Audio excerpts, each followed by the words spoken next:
Hey guys, hello everyone. स्वागत है आप सबका आपके अपने यूट्यूब चैनल पर।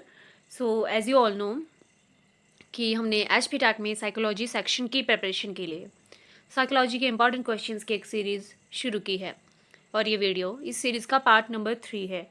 और अगर आपने पहले के 2 पार्ट्स नहीं देखे हैं तो मैं आपको डिस्क्रिप्शन बॉक्स में लिंक दे दूँगी, आप वहाँ से देख सकते हो। तो शुरू करते हैं फिर आज के important questions with question number 1। तो क्या कहता है question number 1? Intelligence can be defined as. तो हम इंटेलिजेंस को किस तरह से डिफाइन कर सकते हैं, मतलब ये जो आपको ऑप्शंस दिए हैं इनमें से आपको इंटेलिजेंस को डिफाइन करना है। तो देखो सबसे पहले वन बाई वन हम सभी ऑप्शन को देख लेते हैं कि क्या है। तो ऑप्शन ए में आपको बोला है कि intelligence is the knowledge of many great facts, कि हाँ अगर आपको बहुत सारे फैक्ट्स का नॉलेज है तो मतलब आप इंटेलिजेंट हो। अच्छा, सेकंड में क्या बोला है? द इंटेलिजेंस क्या होती है? The ability to get good grades in a school, कि स्कूल में आपके अच्छे ग्रेड्स आ रहे हैं तो वो इंटेलिजेंस है। अच्छा, अगले में सी ऑप्शन में बोला है कि all the factors that make one person different from another, कि वो सारे फैक्टर्स जो एक पर्सन को दूसरे पर्सन से अलग बनाते हैं उसे इंटेलिजेंस कहते हैं। और डी ऑप्शन में बोला है कि the ability to think abstractly and learn from experiences, कि हाँ आप एब्स्ट्रैक्ट वे में सोच पा रहे हो और अपने एक्सपीरियंसेस से सीख रहे हो, तो इस चीज़ को इंटेलिजेंस कहते हैं। तो करते हैं फिर इस क्वेश्चन को। तो देखो सबसे पहले इंटेलिजेंस, इंटेलिजेंस क्या होती है? तो इंटेलिजेंस जो होती है it is the ability to understand the incoming information, कि मतलब ये एबिलिटी होती है कि हमें जो भी इंफॉर्मेशन मिल रही है उस इंफॉर्मेशन को हम किस तरह से अंडरस्टैंड कर पा रहे हैं, किस तरह से हम उस इंफॉर्मेशन का मीनिंग निकाल पा रहे हैं, उसकी सेंस निकाल पा रहे हैं, उसे क्या कहते हैं? इंटेलिजेंस कहते हैं। It is the ability to acquire new skills, कि आप नई स्किल्स एक्वायर कर पा रहे हो तो उसे भी इंटेलिजेंस कहा जाता है। देन आपका जो एग्जिस्टिंग नॉलेज जो है उसे आप किसी टास्क को कंप्लीट करने में किस तरह से यूज़ कर रहे हो उसे इंटेलिजेंस कहते हैं। या फिर नई सिचुएशन को डील करने के लिए आप अपने पुराने नॉलेज को किस तरह से यूज़ कर रहे हो, किस तरह से एब्स्ट्रैक्ट वे में आप सोच पा रहे हो, उसे कहते हैं इंटेलिजेंस। ओके, तो अब देखो जो आपको ऑप्शंस दिए थे, तो ऑप्शन ए में बोला था कि knowledge of many great facts, कि हाँ आपको बहुत सारे फैक्ट्स का नॉलेज है। तो देखो बहुत सारे फैक्ट्स का नॉलेज होना इंटेलिजेंस नहीं होता है। हाँ, अगर आपको बहुत सारे फैक्ट्स का नॉलेज है और आप उस इंफॉर्मेशन को किसी सिचुएशन के साथ डील करने के लिए यूज़ कर पा रहे हो या फिर किसी टास्क को कंप्लीट करने के लिए यूज़ कर पा रहे हो, तब वो इंटेलिजेंस होता। पर सिर्फ फैक्ट्स का नॉलेज होना इंटेलिजेंस नहीं होता। देन बी ऑप्शन है आपका the ability to get good grades in school, तो नहीं, स्कूल में सिर्फ अच्छे ग्रेड्स लेके आना वो इंटेलिजेंस नहीं होता है। देन सी ऑप्शन में आपको बोला है the all the factors that make one person different from another, कि वो सारे फैक्टर्स जो एक पर्सन को दूसरे से अलग बनाते हैं, तो इसे भी इंटेलिजेंस नहीं कहते हैं।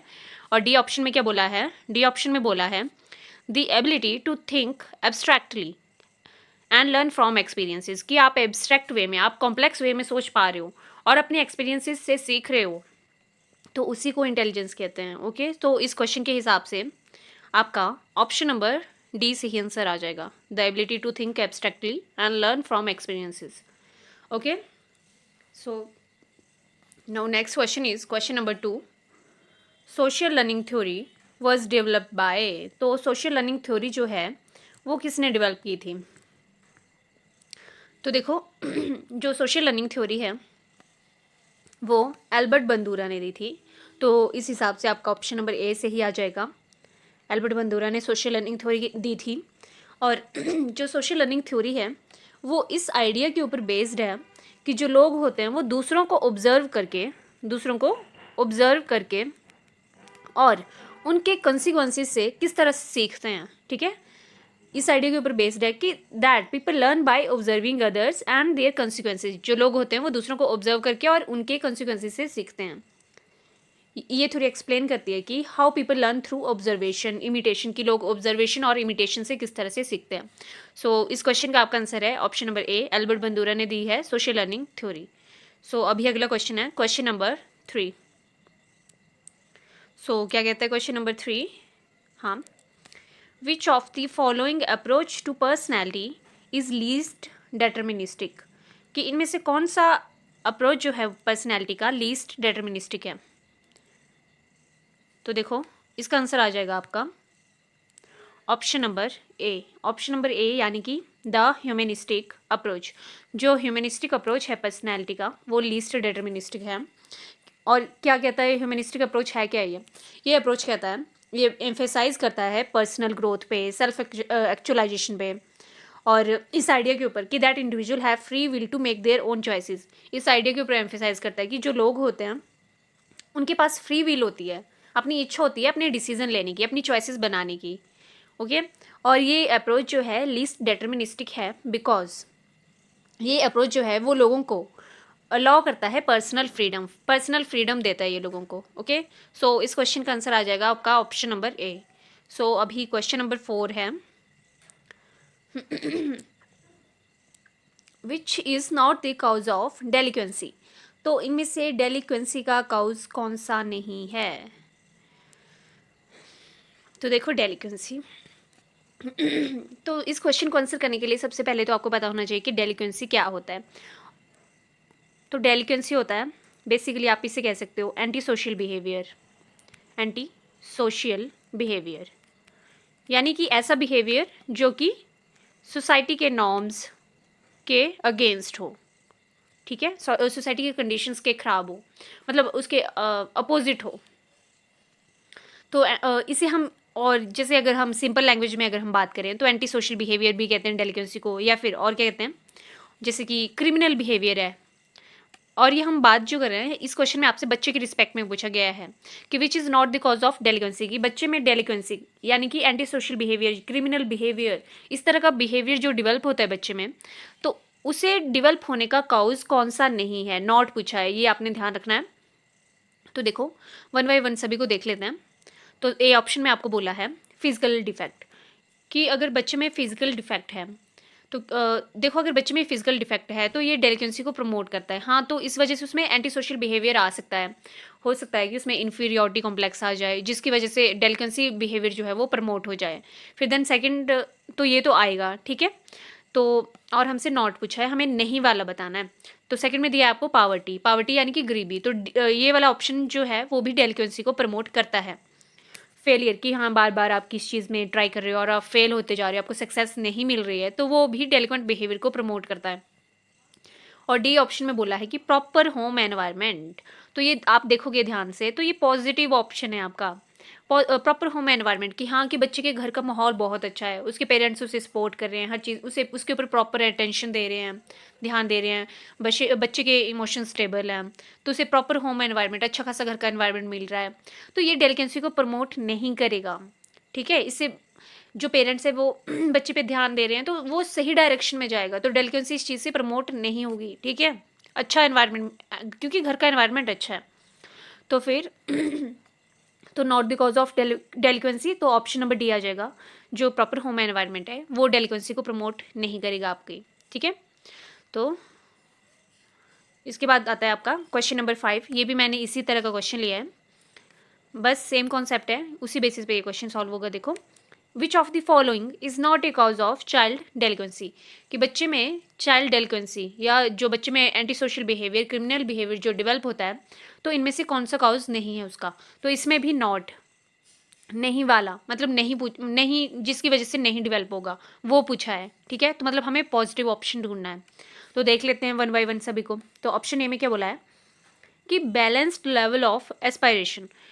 तो बच्चे में बैलेंस्ड लेवल ऑफ एस्पिरेशन है। तो एस्पिरेशन क्या होता है, एस्पिरेशन का मतलब होता है डिज़ायर या फिर आप कह सकते हो इच्छा, एम्बिशन।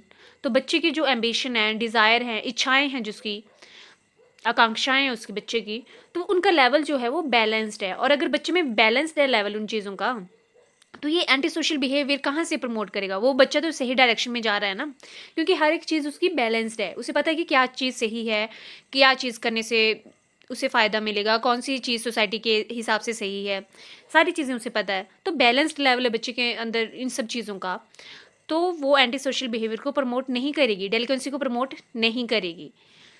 और अगर हम बाकी ऑप्शंस को भी देखें तो ये तो प्रमोट नहीं करेगा, है ना, ये प्रमोट नहीं करेगा ना।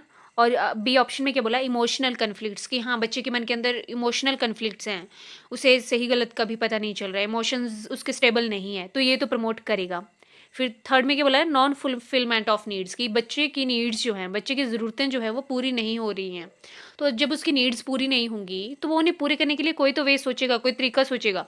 तो ये जो ऑप्शन है वो प्रमोट कर रहा है ना, जब उसकी ज़रूरतें पूरी नहीं होगी तो वो सोचेगा कि किसी तरह से मेरी वो नीड्स पूरी हों, तो ये प्रमोट करेगा डेलिक्वेंसी को। और फोर्थ ऑप्शन में क्या बोला है, नेग्लेक्टिंग बिहेवियर ऑफ पेरेंट्स, जो बच्चे के पेरेंट्स हैं वो उस पर अगर ध्यान ही नहीं देंगे, नेग्लेक्ट करेंगे उस बच्चे को, सही गलत उसे नहीं बताएंगे, उसके साथ प्रॉपर टाइम स्पेंड नहीं करेंगे, सही डायरेक्शन की तरफ उसे मोटिवेट नहीं करेंगे, तो ये भी तो प्रमोट करेगा ना। तो आप देखो तो बी सी डी ये तीनों जो हैं वो डेलिकेंसी को प्रमोट करेंगे, जबकि ऑप्शन नंबर ए, जो ऑप्शन नंबर ए है वो पॉजिटिव ऑप्शन है, बैलेंस्ड लेवल ऑफ एस्पायरेशन, यानी कि बच्चे में बैलेंस्ड लेवल है एस्पिरेशन का। ठीक है, सही इमोशंस भी सही हैं उसके, इच्छाएं डिज़ायर सब कुछ सही है, बैलेंस में एकदम। तो ए आ जाएगा, ये डेलिकेंसी को प्रमोट नहीं करेगा, नॉट पूछा था। ओके, सो ए ऑप्शन आ गया इसका। सो now next question is question number 6। According to Kohlberg, a child passes through how many stages of moral development? तो जो कोहलबर्ग हैं उनके अकॉर्डिंग एक बच्चा जो होता है वो मॉरल डेवलपमेंट की कितने स्टेजेस से पास करता है? तो जो ये कोहलबर्ग हैं, कोहलबर्ग, इन्होंने थ्योरी दी थी मॉरल डेवलपमेंट की, मॉरल डेवलपमेंट की थ्योरी दी थी कोहलबर्ग ने। अब इस थ्योरी की बेसिस पे इन्होंने बोला कि इन्होंने 3 लेवल दिए, मॉरल डेवलपमेंट के 3 लेवल दिए, और वो लेवल कौन कौन से आ जाते हैं? वो लेवल हैं, 3 लेवल दिए, जिसमें कि जो नंबर 1 पे आता है, जो नंबर 1 पे आता है वो है pre conventional level, pre conventional level, pre conventional level. जो सेकंड नंबर पे आता है वो आता है कन्वेंशनल, कन्वेंशनल आ गया सेकंड पे। और जो तीसरा लेवल इन्होंने दिया वो दिया था पोस्ट कन्वेंशनल, पोस्ट और नीचे कन्वेंशनल। तो ये 3 लेवल दिए इन्होंने, और इन तीनों लेवल में इन्होंने बोला कि हर एक लेवल में 2-2 स्टेजेस होती हैं, 2-2 स्टेजेस आती है हर एक लेवल की। ठीक है, तो टोटल कितनी होगी फिर? कोहलबर्ग ने दिए 3 लेवल दिए, और 3 लेवल दिए कोहलबर्ग ने, और बोला कि ये जो हर एक लेवल होता है, जैसे कि आपका फर्स्ट है प्री कन्वेंशनल, तो इसमें भी 2 स्टेजेस आएंगी, फिर आप आगे आपका सेकंड नंबर पे कन्वेंशनल, तो इसमें भी 2 स्टेजेस आती हैं, और थर्ड नंबर पे पोस्ट कन्वेंशनल, तो इसमें भी 2 स्टेजेस आती हैं। तो टोटल कितनी स्टेजेस आ गई? 6 स्टेजेस आ गई। तो आपका आंसर इस हिसाब से क्या आ जाएगा? Option number A. क्या पूछा था क्वेश्चन में? पूछा था कि how many stages of moral development, basically question यही था। तो कितनी स्टेजेस आ गई? 6। अब आपको बस इस थ्योरी में इतना याद रखना है कि कितनी स्टेजेस दी थी, 6, और लेवल कितने हैं? लेवल 3 है, और हर एक लेवल में कितनी स्टेजेस हैं? 2। और आपको लेवल के भी नाम याद रखने हैं, pre conventional, conventional, then post conventional. तो हो सकता है कि नेक्स्ट टाइम आपसे स्टेजेस की जगह लेवल पूछ लिया जाए, तो आपका आंसर आ जाएगा 3। ओके, और इस क्वेश्चन में आपसे पूछा था स्टेजेस, तो आपका आंसर आ जाएगा option number A, that is 6।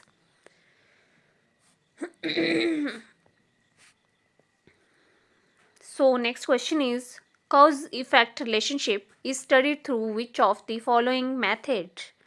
तो जो cause and study effect relationship होता है, cause and effect relationship, इसको किस मेथड से स्टडी किया जाता है? तो इसका आंसर आ जाएगा आपका ऑप्शन नंबर डी, इसको एक्सपेरिमेंटल मेथड से स्टडी करते हैं। तो एक्सपेरिमेंटल मेथड में क्या होता है कि जो रिसर्चर होता है वो कॉज एंड इफेक्ट रिलेशनशिप पता करता है बिटवीन डिफाइंड वेरिएबल्स के बीच में जो रिसर्चर होता है वो कॉज एंड इफेक्ट रिलेशनशिप जो है वो पता करता है। और अगर हम बाकी देखें तो जो केस स्टडी मेथड है, इसका मैंने आपको एक क्वेश्चन करवाया था लास्ट वीडियो में, और हमने क्या बोला था, जो केस स्टडी मेथड होता है इसमें इन डेप्थ स्टडी की जाती है किसी पर्टिकुलर केस की। ठीक है, सो इस क्वेश्चन का क्या आंसर आ गया? इस क्वेश्चन का आंसर आ जाएगा आपका option number D, experimental method. So next is question number 8. An architect is found to exhibit which of the following type of intelligence? तो जो एक आर्किटेक्ट होता है वो इनमें से किस तरह की इंटेलिजेंस शो करता है? तो देखो ये क्वेश्चन जो है वो मल्टीपल इंटेलिजेंस थ्योरी से लिया गया है, मल्टीपल इंटेलिजेंस थ्योरी। तो क्या कहती है ये थ्योरी, और ये थ्योरी किसने दी थी? तो देखो, ये जो मल्टीपल इंटेलिजेंस थ्योरी है, ये थ्योरी दी थी हॉवर्ड गार्डनर ने। हॉवर्ड गार्डनर, इन्होंने मल्टीपल इंटेलिजेंस की थ्योरी दी, और इस थ्योरी में इन्होंने बोला कि जो इंटेलिजेंस होती है वो एक सिंगल एंटिटी नहीं है। Intelligence is not a single entity, बल्कि जो इंटेलिजेंस होती है वो इंडिविजुअल टू इंडिविजुअल वेरी करती है। और इन्होंने 8 तरह की इंटेलिजेंस की बात की, और इसी टाइप में से ये क्वेश्चन आपसे पूछा गया है। तो आपसे अब पूछा गया है कि ये जो आर्किटेक्ट होता है वो किस तरह की इंटेलिजेंस एग्जिबिट करता है। तो जो आर्किटेक्ट होता है वो एग्जिबिट करता है special type of intelligence. So option number B जो है वो आपका राइट आंसर आ जाएगा इस क्वेश्चन का। तो क्या होती है स्पेशल इंटेलिजेंस? तो स्पेशल इंटेलिजेंस होती है रिलेटेड टू स्पेस। ये स्पेशल इंटेलिजेंस जो होती है वो एबिलिटी होती है 3 डायमेंशन में सोचने की, ऑब्जेक्ट को 3 डायमेंशन में विजुअलाइज करने की। और ये स्पेशल इंटेलिजेंस जो होती है वो कौन कौन शो करता है? एक तो आर्किटेक्ट जो आपसे क्वेश्चन में पूछा गया है, एक तो ये आ गया, और कौन कौन से जो हैं वो स्पेशल इंटेलिजेंस जो हैं वो शो करते हैं। तो बाकी आ जाएंगे आपके, जैसे कि स्कल्पचर हो गए, आपके जो स्कल्पचर्स बनाते हैं वो आगे। फिर और कौन से आगे, जो जैसे कि ये आते हैं आपके डिज़ाइनर्स आ जाएंगे, ये भी आपके स्पेशल इंटेलिजेंस जो है वो शो करते हैं।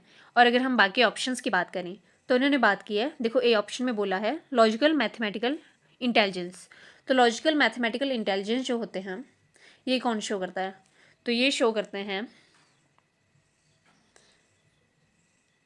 करते हैं जो साइंटिस्ट होते हैं, मैथमेटिशियंस होते हैं, फिर रिसर्चर जो होते हैं वो शो करते हैं आपकी लॉजिकल मैथमेटिकल इंटेलिजेंस। और जो linguistic intelligence, option number C को अगर हम देखें तो जो लिंग्विस्टिक इंटेलिजेंस होती है it is related to language, है ना, लैंग्वेज लर्निंग, या फिर जो जिनके पास जो अच्छा बोलते हैं, मतलब स्पीकिंग गुड, मतलब जो अच्छा बोलते हैं तो वो शो करते हैं। तो एग्जांपल की अगर हम बात करें तो कौन से आ जाएंगे इनमें?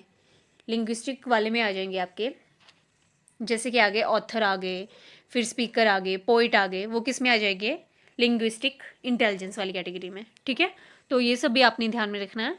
तो इस क्वेश्चन का आंसर क्या आ गया फिर? Option number B, special intelligence. Architect ये वाले आएंगे इसमें। ठीक है, so next is in the process of learning motivation. तो देखो, लर्निंग की प्रोसेस में मोटिवेशन के बारे में आपसे पूछा है कि मोटिवेशन का क्या रोल होता है लर्निंग की प्रोसेस में। तो सबसे पहले जो मोटिवेशन होती है, motivation is an important element of self understanding. ठीक है, तो मोटिवेशन जो होता है वो सेल्फ अंडरस्टैंडिंग का एक बहुत इंपॉर्टेंट एलिमेंट होता है। और ये ट्रिगर किस चीज़ से होती है, मतलब क्या ज़रूरत होती है कि हमें ज़रूरत पड़ती है मोटिवेशन की? तो ये जो मोटिवेशन होती है ये ट्रिगर होती है हमारी नीड से और हमारे डिज़ायर से, है ना। तो देखो, मोटिवेशन, रुको, हाँ, मोटिवेशन, तो मोटिवेशन की ज़रूरत कब पड़ती है? देखो, मान लो हम बच्चे को मोटिवेट कर रहे हैं, तो हम मोटिवेट किस चीज़ के लिए करेंगे? बच्चे को उसे प्रमोट करने के लिए, उसे मतलब कि वो पढ़े, टू लर्न, कि वो लर्न करे, लर्निंग में मोटिवेट करेंगे हम उसे। और इस चीज़ के लिए हम क्या करेंगे? हम उसे लर्निंग के लिए मोटिवेट करेंगे ताकि उसका इंटरेस्ट जो है वो डेवलप कर पाएँ हम लर्निंग में, है ना, उसका इंटरेस्ट डेवलप हो उस चीज़ में, इसीलिए हम मोटिवेट करेंगे उसे। तो क्वेश्चन में आपसे पूछा है इन the process of learning motivation. तो 1 बाय 1 चेक करते हैं सभी ऑप्शंस को। तो देखो, फर्स्ट में क्या बोला है? Sharpens the memory of learner, कि जो मोटिवेशन है वो बच्चे की मेमोरी को शार्प करती है सिर्फ। तो देखो, शार्पन द मेमोरी का मतलब हुआ कि बच्चा बस चीज़ें याद किए जा रहा है, बस जो याद कर रहा है वो उसके माइंड में रह रहा है वो। तो मोटिवेशन का रोल ये नहीं आता है, तो ये तो नहीं आएगा। देन सेकंड में आपसे बोला है कि differentiate new learning from old learning, तो कि जो बच्चा जो है वो डिफ्रेंशिएट कर पाएगा आपकी नई लर्निंग को और पुरानी लर्निंग को, इन दोनों को डिफ्रेंशिएट कर पाएगा। तो मोटिवेशन का रोल यहाँ भी नहीं आता है। देन बोला है कि मेक लर्नर थिंक यूनिडायरेक्शनल, कि बच्चा जो है यूनी डायरेक्शन मतलब एक डायरेक्शन में सोच पाए, तो नहीं, ये तो बिल्कुल भी नहीं हो सकता, क्योंकि बच्चे को हमने एक डायरेक्शन में थोड़ी सोचना होता है। उसने बच्चा जो है उसे मल्टीपल डायरेक्शन में सोचना होता है ना। उसकी सोच को हमने रोकना थोड़ी है एक जगह पे कि वो एक ही जगह पे सोचे सिर्फ। तो अगले वाले ऑप्शन में देखो क्या बोला है कि create interest for learning among young learners. हाँ, कि बच्चों का जो है वो, नए बच्चों का जो है वो इंटरेस्ट बने लर्निंग में, तो यही तो रोल आएगा मोटिवेशन का। तो डी ऑप्शन आ जाएगा इस क्वेश्चन का right answer. So next is question number 10। बोला है कि education is a tripolar process, कि एजुकेशन एक ट्राइपोलर प्रोसेस होती है। और यहाँ पे हेयर ट्राइपोलर इंक्लूड्स, तो जो 3 पोल होते हैं वो यहाँ पे कौन कौन से हैं। तो सबसे पहले जो एजुकेशन होती है ट्राइपोलर प्रोसेस है, हाँ। तो और ये बात आपकी बोली थी जॉन डेवे ने, है ना। इन्होंने कहा था कि एजुकेशन जो होती है वो एक ट्राइपोलर प्रोसेस होती है।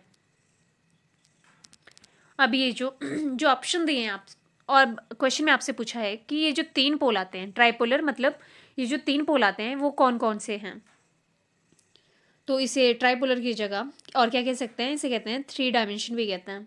तो ये जो 3 पोल्स आते हैं, तो अगर हम गिवन ऑप्शंस में देखें तो ये आ जाएंगे आपके कंटेंट, टीचर और स्टूडेंट। कि टीचर, जैसे कि टीचर जो है वो एक पहला पोल आगे मान लो आपका टीचर, तो टीचर जो है वो पढ़ाएगा, देन किसको पढ़ाएगा, वो स्टूडेंट्स को पढ़ाएगा, और क्या पढ़ाएगा, वो आ गया आपका कंटेंट। तो option number B will be your right answer for this question, right.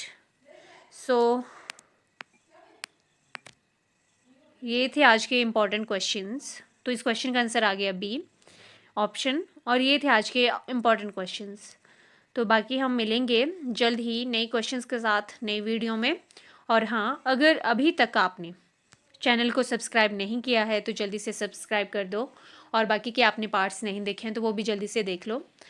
बाकी हम मिलते हैं नई वीडियो में। See you soon, bye bye, take care.